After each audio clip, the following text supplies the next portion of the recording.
Wapi kuna nguvu? Wapi mradi umetekelezwa chini ya kiwango?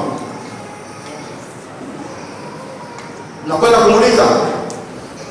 Na ndio maana kuna kauli ule wimbo ambao Baba Taifa uliasisiwa mwaka 1961. Sisi tumekwisha uwasha mwingi, tumekwisha uwasha mwingi, na kuweka juu ya mlima Kilimanjaro. Uwasha mwingi,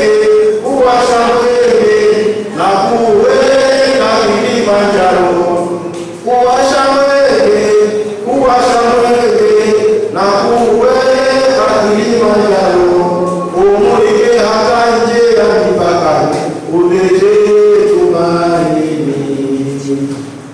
Paka ninazi pale ambapo hapana matumaini, upendo mahali ambapo pana chuki na heshima, ambapo pamejaa dharau. Unakwenda kuchukua, unakwenda kujenga, unakwenda kuondoa dharau.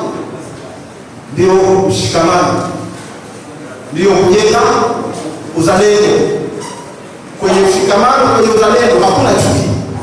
Kwa hiyo mwenge wa uhuru ni mtunze, tunapaswa kutunze hili. Naona tunaweza kufanya. Maana kila nikikaa kwenye kichwa changu nafikiria na wazo. Kwa nini tusingekuwa na vijana micheweni, vijana green and smart city? Mradi wa kutunza mazingira huko, tukasema sisi barabara zote, halmashauri zetu wameanza.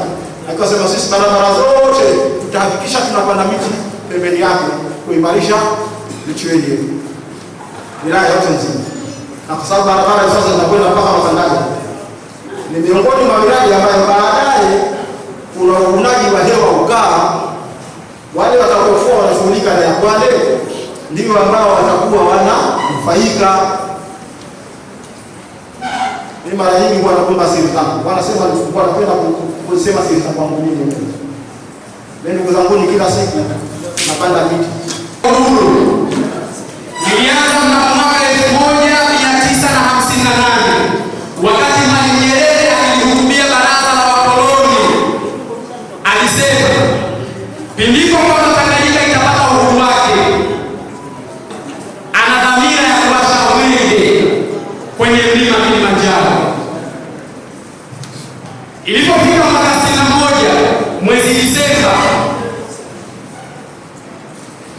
baraza la wakoloni lilipokutana lilimteua Mwalimu Nyerere kuwa kiongozi wa taifa la Tanganyika, kwa sababu Mwalimu aliweka dhamira ya dhati ya kwamba atakapopata uhuru wa Tanganyika lazima awashe mwenge.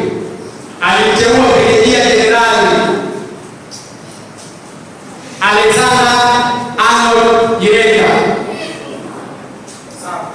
kwenda kuupandisha mwenge kwenye kilele cha mlima Kilimanjaro, akiongozana na wenzake 11, yeye akiwa kiongozi. Nataka kusema kitu gani?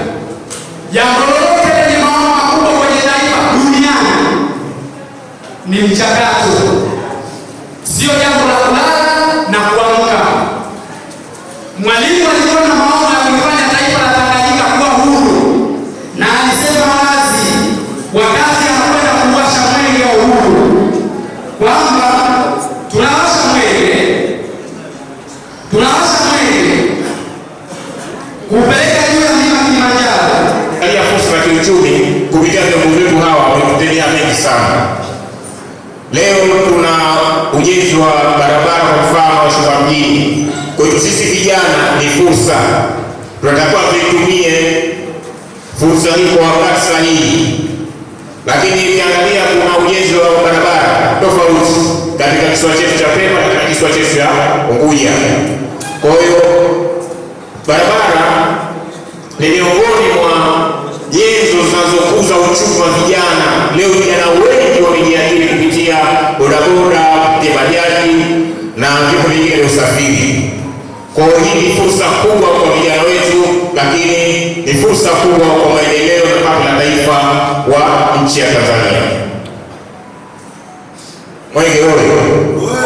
Vijana oye!